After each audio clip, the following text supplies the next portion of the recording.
As a nation, the British have a love affair with Spain. 12 million people a year come to worship its sun-kissed shores. In this series, I want to find out what fascinates us about this country, and if there is more to Spain than meets the eye. I'm amazed. I had absolutely no idea that this was here. This will be a journey of discovery for me. I did not expect this. Wow. As I crisscross the country, longing to know more about it. Seeing its world-famous landmarks up close. Awesome. Awesome. This is one of the places that everyone should see before they die. And uncovering lesser-known sites. You do literally feel transported.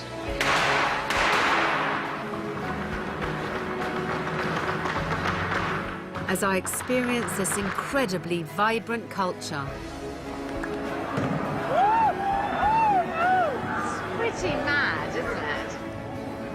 I think it's just one of those moments I'm never going to forget the whole of my life. There's nothing like this anywhere in the world.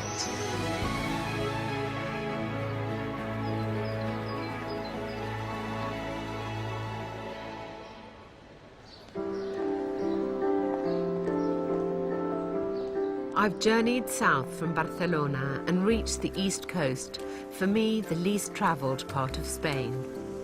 Here I'll make my way along the white shores, or as we know it, the Costa Blanca, ending at a little-known island off the Mediterranean coast.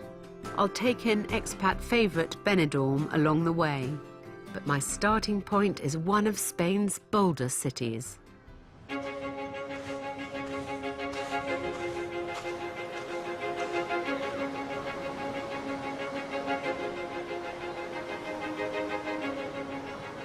I'm in Valencia, and I love any city by the sea. It's so special to have everything a city can offer, and all this too. The British visit this old port city more than any other nation, its glorious beaches being the main draw. But for some reason, the beach alone has never been enough to entice me here.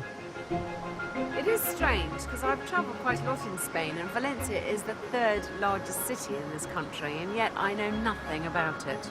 Now I get to remedy that.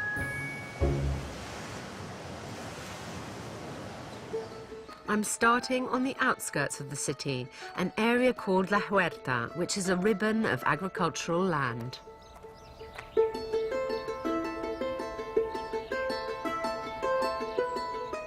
Many visitors to Valencia are surprised to discover this verdant lair exists. It's astonishing that there's so much of this green, fertile land so close to the city. This is what Valencia's wealth was built on, all the olive oil it produces, all the oranges, the raisins, all from this area here. But La Huerta has given the world much more than its produce, because here is where Spain's greatest known dish originates, paella. You can't come to the region without indulging in this dish at least once, and I'm about to experience it in the most authentic way. It's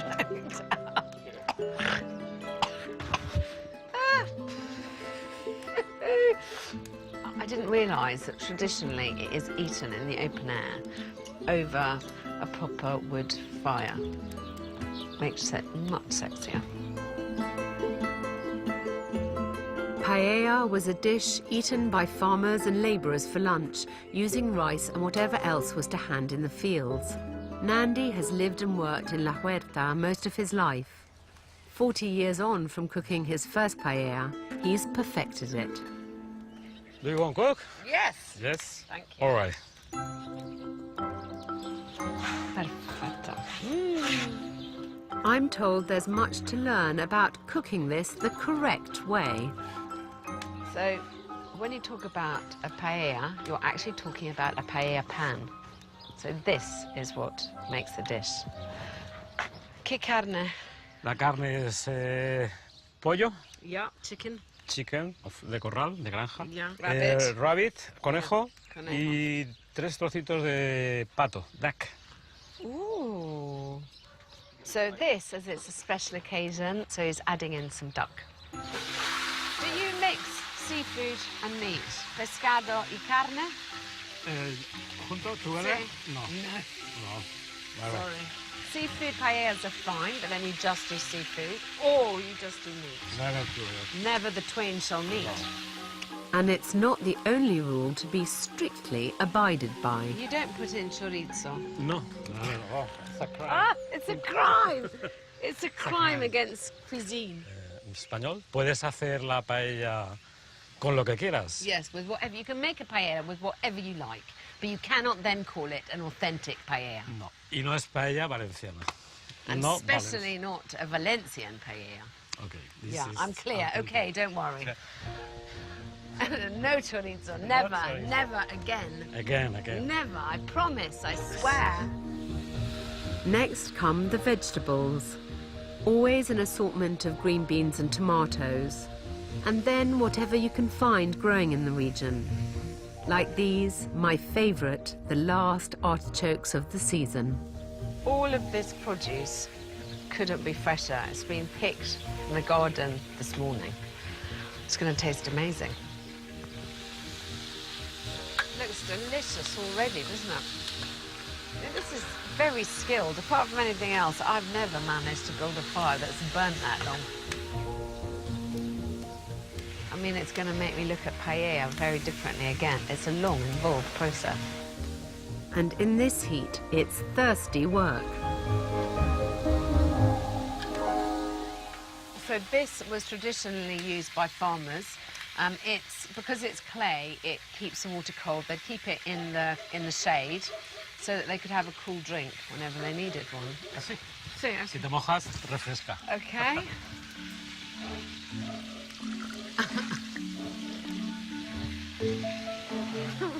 I know I'm going to make it. Estira brazos.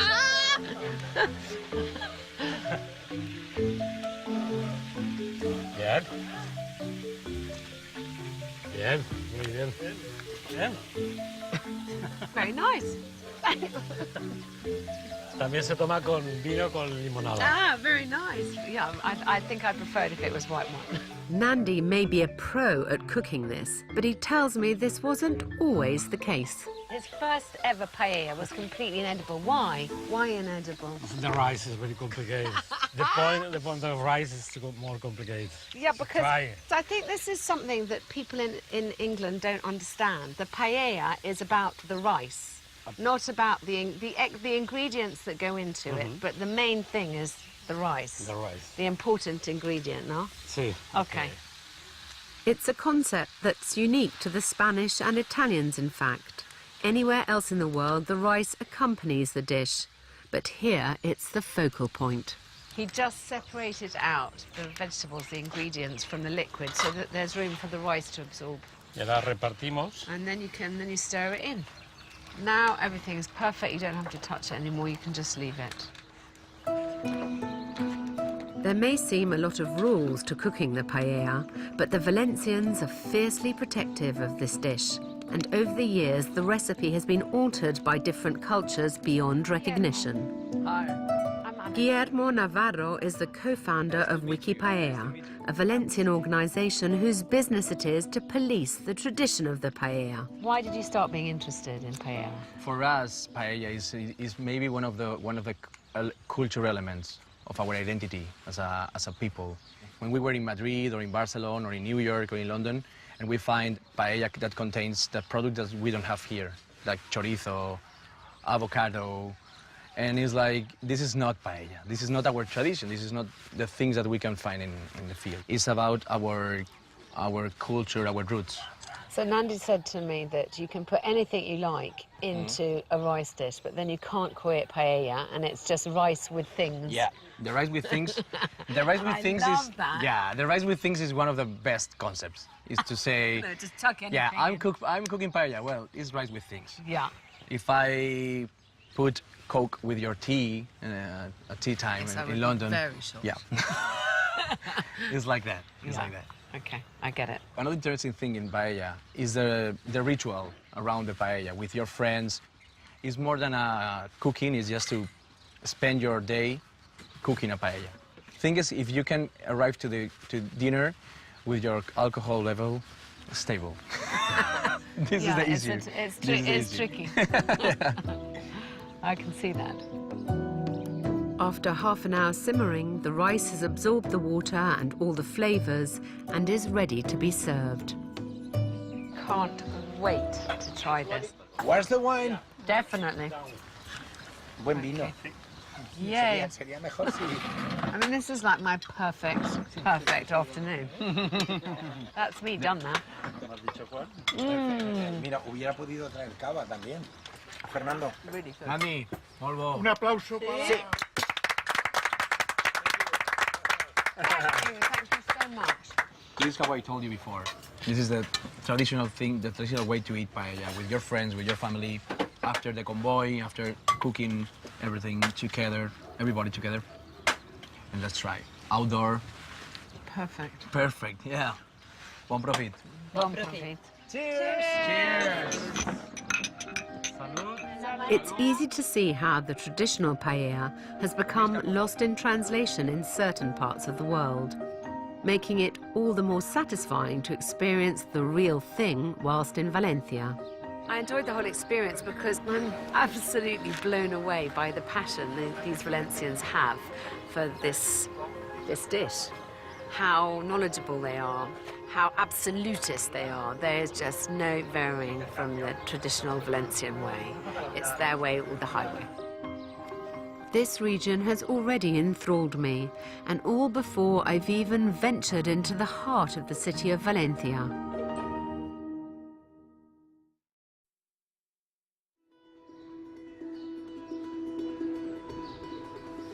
I'm in Valencia in eastern Spain. I've ventured from the green outer edges into the heart of the historic city. Many visitors barely leave Valencia's beaches, but those who can drag themselves from their sunbeds will discover all the vibrance of a true Mediterranean city.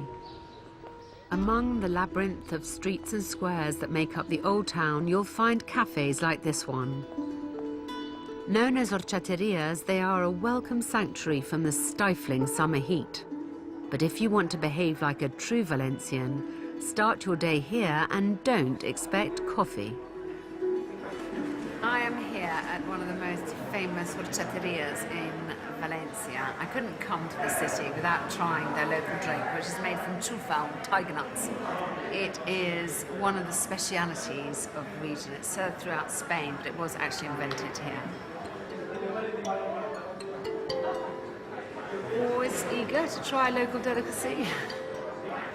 A sweet tale lies behind the milky drink horchata. The story goes that a visiting king of Aragon and Catalonia came to the city and was offered a glass of milk by a little girl. Thank you. Thank you. The king is supposed to have replied, "Excess horchata," i.e. this isn't milk, this is gold, darling.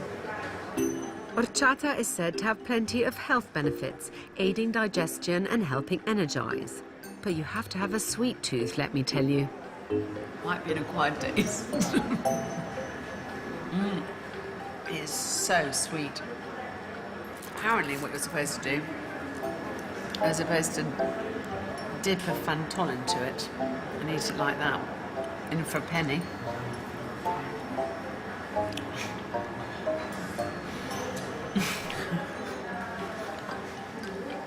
A little would go a long way with me, is all I can say.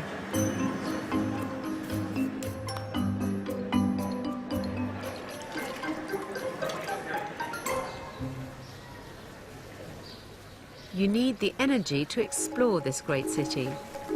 And a guide helps too. I've been given a tip-off that someone who really knows Valencia also happens to be the curator of a weird and wonderful museum.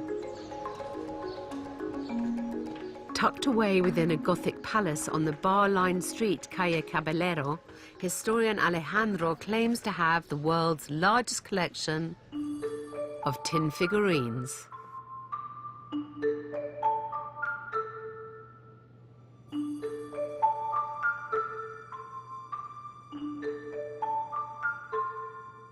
Over 1 million tiny pieces are contained within these walls. It's astonishing. It's absolutely astonishing. And its historical scenes have fascinated young, old, and even the most jaded museum goers. I like the bird cellar, the fishmonger. Yes. I love this. Some of them are very rare. We have some pieces here that belong to Napoleon, and he offered them to his son. My God.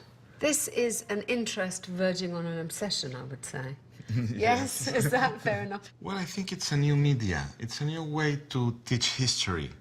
It's an amazing work you've done. Thank you very much. It's astonishing. This is quite an extraordinary sight worth seeing, but it's by no means the biggest surprise hidden within the city. For that, Alejandro tells me you have to visit the historic cathedral. So this is the Christian cathedral that was made on the 13th century. So it's got quite a history, this one. It's lovely, beautiful. But what many don't know is what lies inside.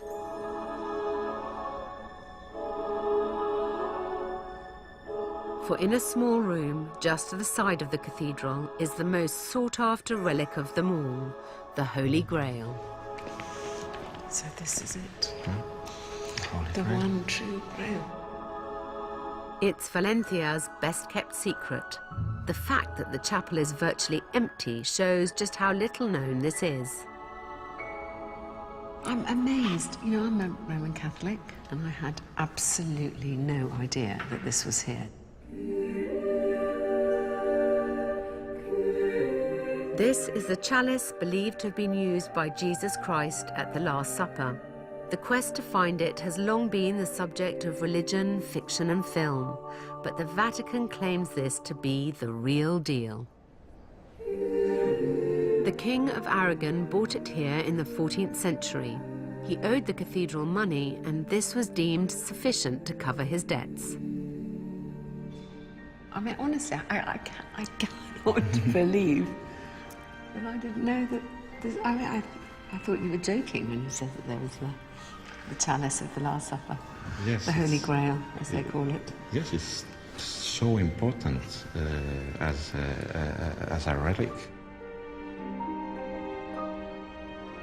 Is it ever used in any services? It has been used in services, but only when the popes have come. But once it was used and it fell down. And it broke a little bit. We cannot see it. This one died 3 days later. Oh my goodness. Whatever your belief, there is something captivating about being in its presence.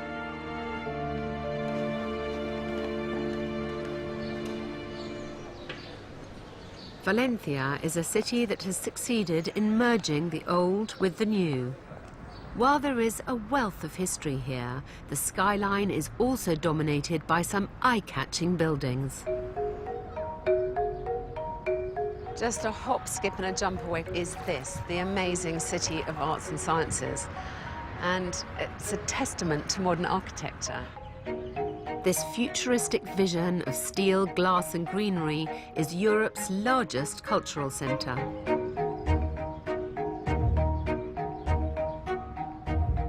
The dazzling complex of attractions was the work of local architect Santiago Calatrava, and it's built on what was once a flood-prone riverbed. The reinvention has been decades in the making and controversially cost the city 1.3 billion euros. but it has catapulted Valencia into Spain's top 5 tourist destinations.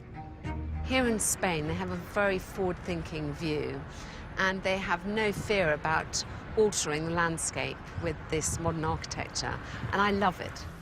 Wandering around this city has made me question why I left it so long to visit. For the most astonishing day, Valencia has surprised me from beginning to end. I knew about the beach, but I had no idea that I could go from that wild modern architecture to this Gothic Baroque surroundings.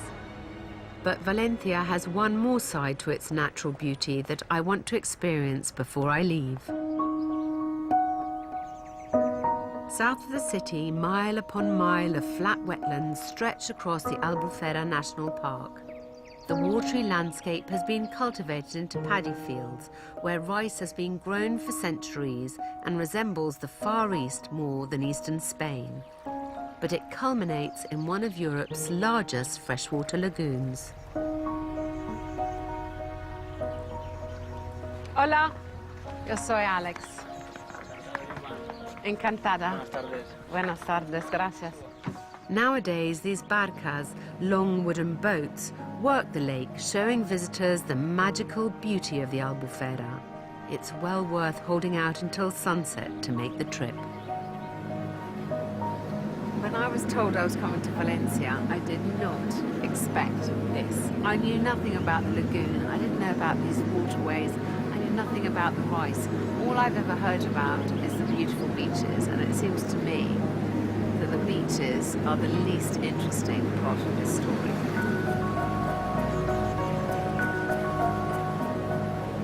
I wonder how many of the thousands of holidaymakers who come here for the beaches know anything about all this beauty. Not enough, I'm sure. I don't think I've ever been anywhere like this. This is completely extraordinary. Next, I'm heading south, where the bright lights of the Costa Blanca await me.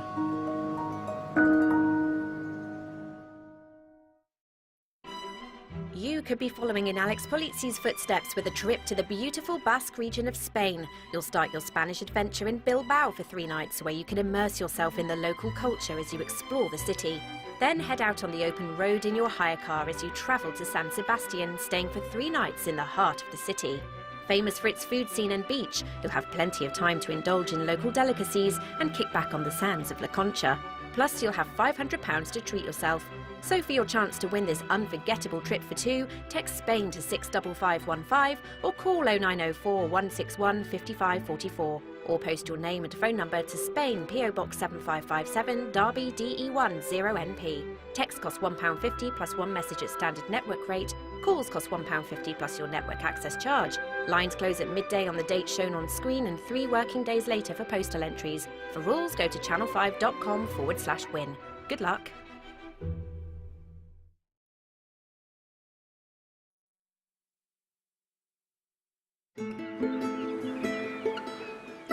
Venturing south of Valencia and the White Coast, 120 miles of Mediterranean shoreline snakes its way along eastern Spain.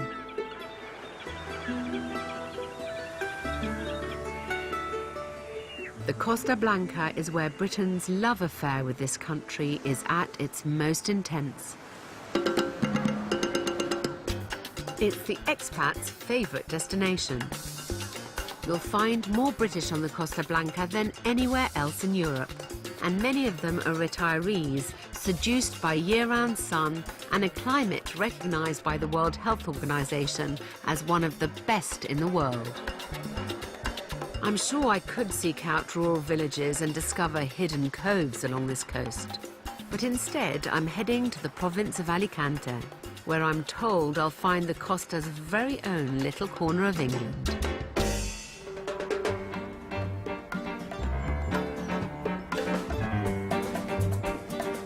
It's no secret that this region is a British enclave, but I'd like to know why.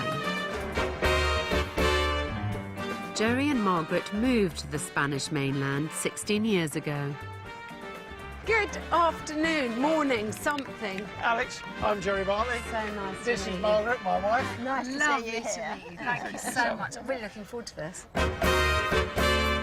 They belong to one of Alicante's most successful bowls clubs, where the members are almost exclusively expats.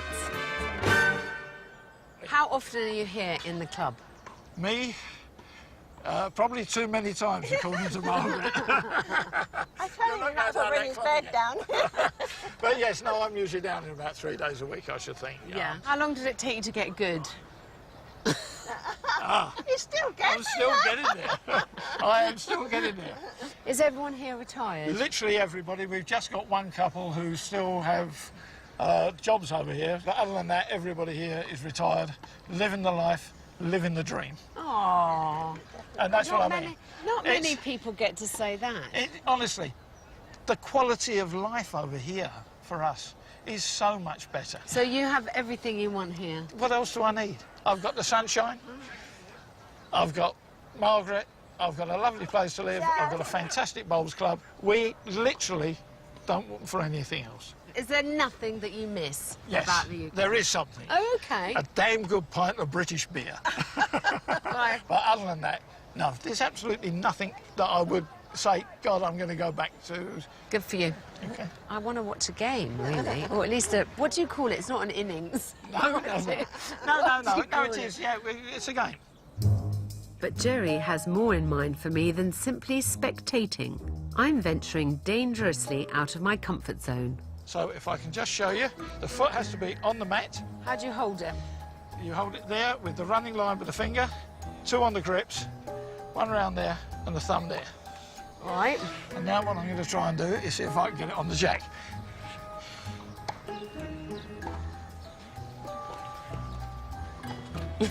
I'm going to be useless at this. I know I am. You might get beginner's luck, you know. Yeah, I might.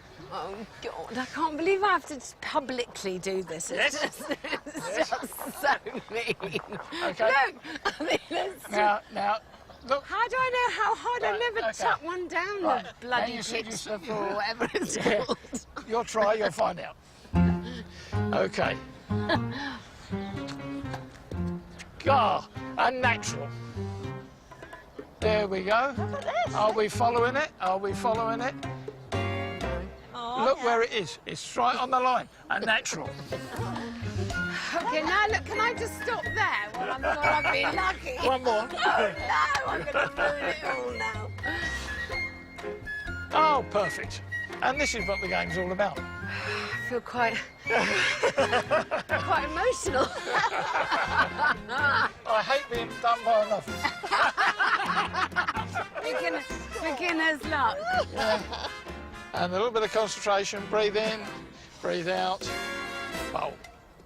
Oh, That's a good one. No, it's too short. no, it's not. That's it. Right there. I'm going home.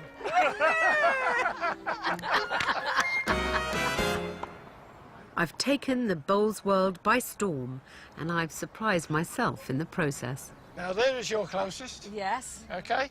And there is my closest. Oh, my gosh, okay? it's pretty So close. it's pretty close. So here we go. And we go down. And Half an inch! Victory! Victory is mine! I am now going home. Thank you so much for showing me how to do that. I really enjoyed it. I had to come and experience this to truly understand why so many Brits decide to come and live out their days on the Costa Blanca. Now I get it. I enjoyed myself a lot more than I expected to. This is a really cheery bunch of people who are really enjoying their lives. What more can you ask? Just don't meet enough people who are really sucking the very marrow out of life, and you feel like these guys, they're making every minute count. And that's an attitude I completely concur with. But this is the gentler side of life here. I still have to confront its most infamous resort.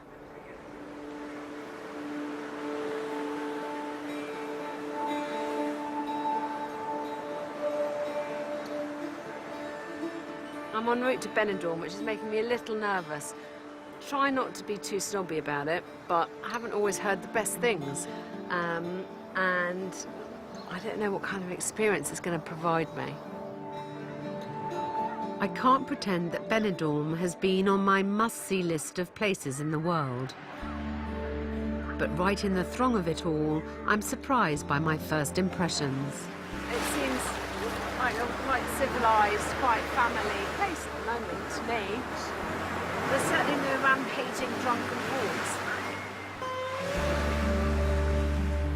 So is Benidorm's dubious reputation really justified? Not according to the millions of Brits who've flocked here since the 1970s.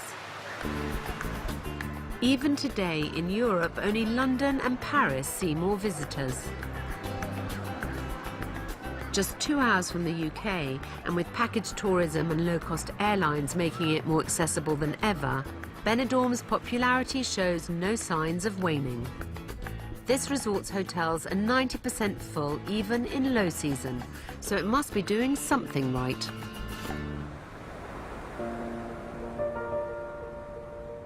Benidorm's history fascinates me. Just 60 years ago, barely anyone knew the place even existed. Until 1950, when Pedro Zaragoza Orts became mayor and set about putting the tiny village on the map. Benidorm's iconic and imposing high-rise design was Zaragoza's vision. He wanted to create the ultimate tourist playground, and he wanted everyone to have a sea view. So he encouraged mass building of skyscrapers.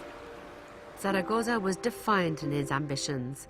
In just 15 years, he created beaches from sand dunes, brought in water and electricity, and even managed to get Franco's controversial ban on bikinis lifted.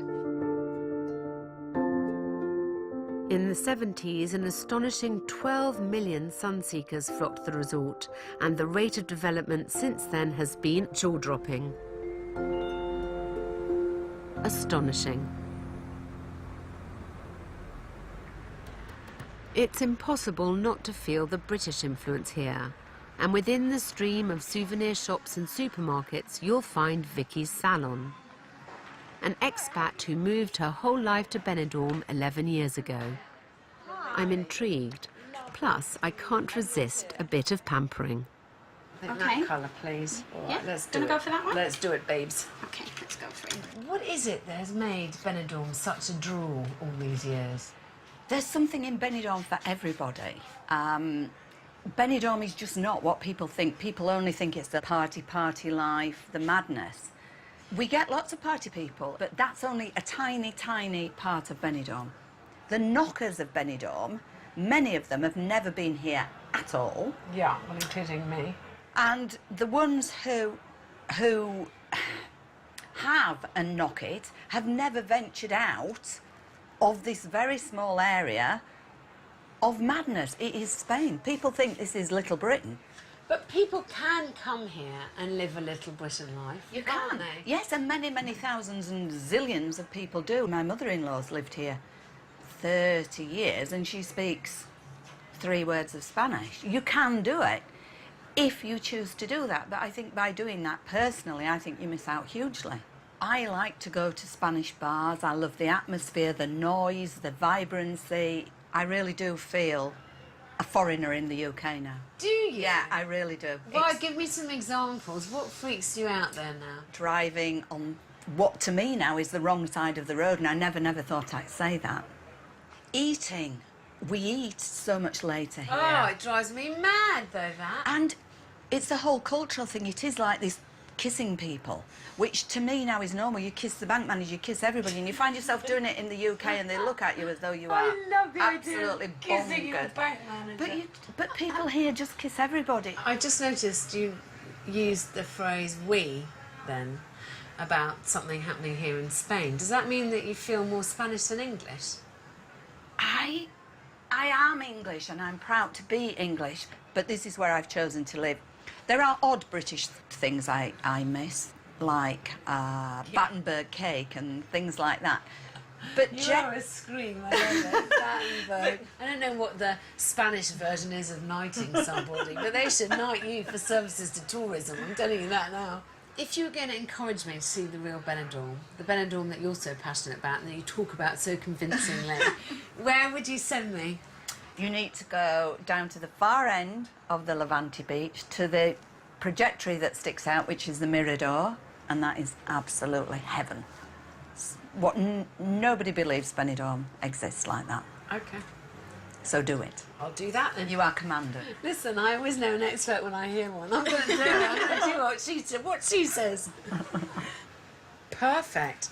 Look at my lovely nails. Thank They're you beautiful. very much, both of you. No problem.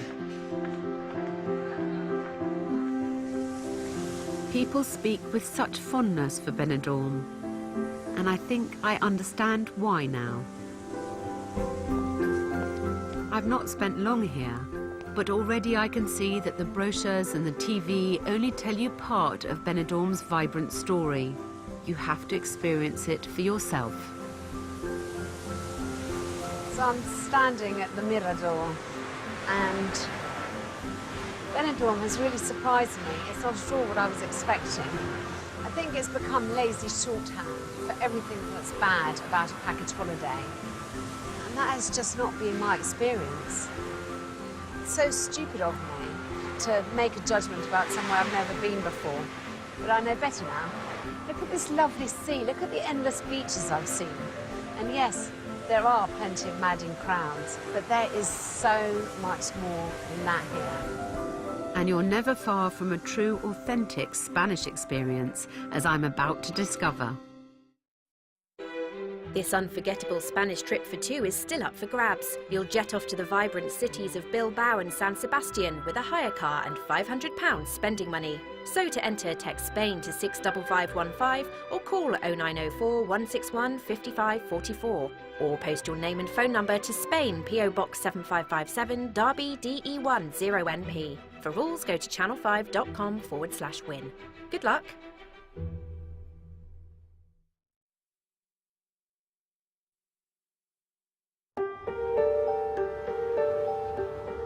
When you've found yourself fatigued by Benidorm, it's easy to escape and discover a complete antidote. I do love a little boat trip. I'm retreating, not far, but somewhere that feels a world away. Just a few miles off the incredibly populated Costa Blanca, away from the madness of Benidorm, is the tiny island of Tabarca, which I believe is the smallest inhabited island in Spain. At just 2 kilometers long, Tabarca is an unspoilt fishing village. Its rocky shores peppered with coves. Apparently, the pristine waters here offer an unmissable snorkeling experience.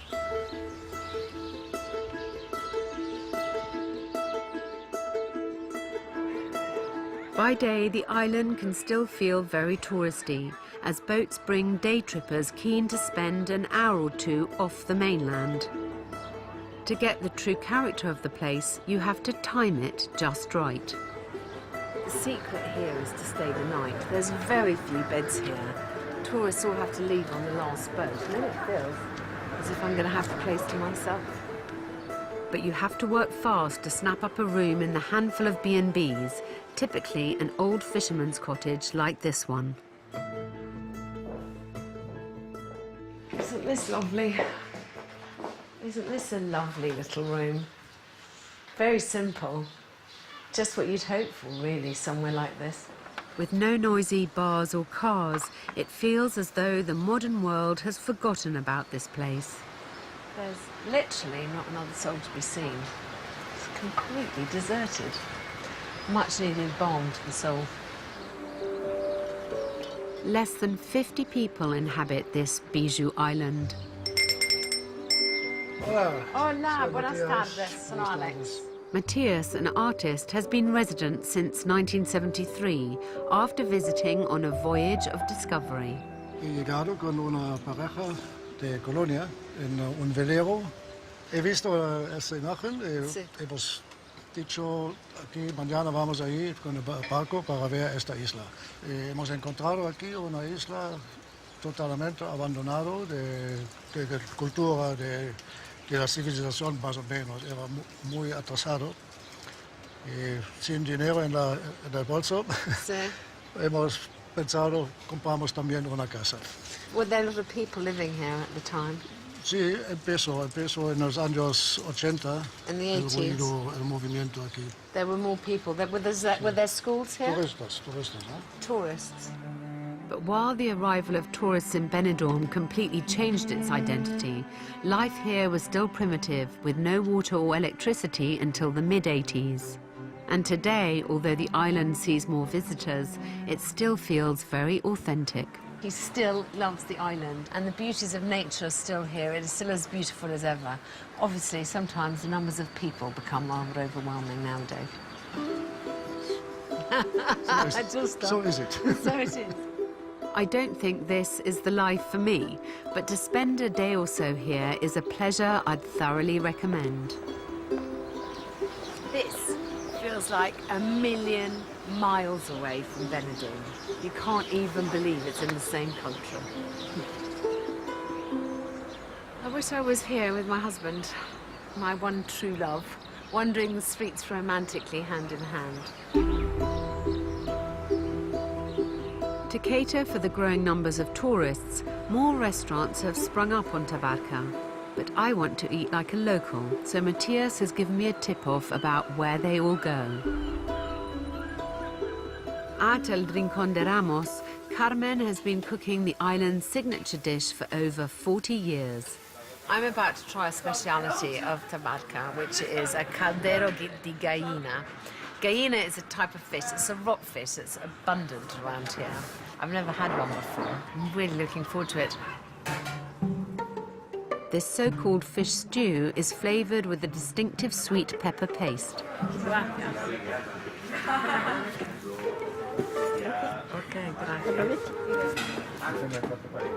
But this isn't exactly what I expected. You've really got to work for it. It's a very bony rockfish. Look at this, all bone and no meat. Hardly worth the effort, I would suggest. Very tasty though. Delicious.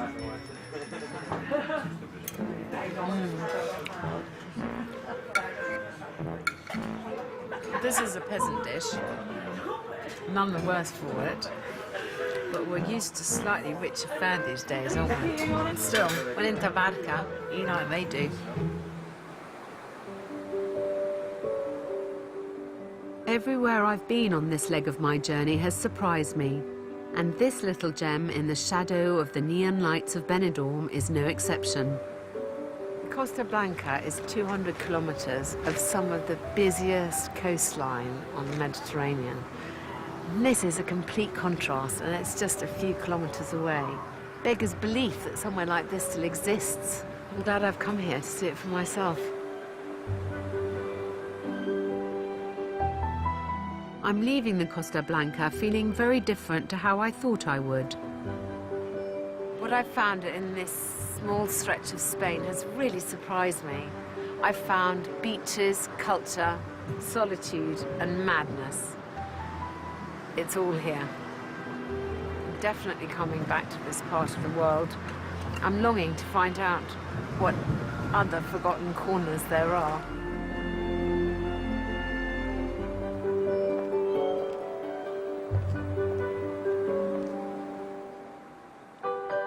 Next time I reach southern Spain, where I'll experience the wild and diverse region of Andalucía. Muy segura. Sigue estando segura. I'm granted exclusive access to the majestic Alhambra. Just to see it without the crowds, this is luxury beyond compare. And I'll meet the king of one of Spain's most celebrated arts.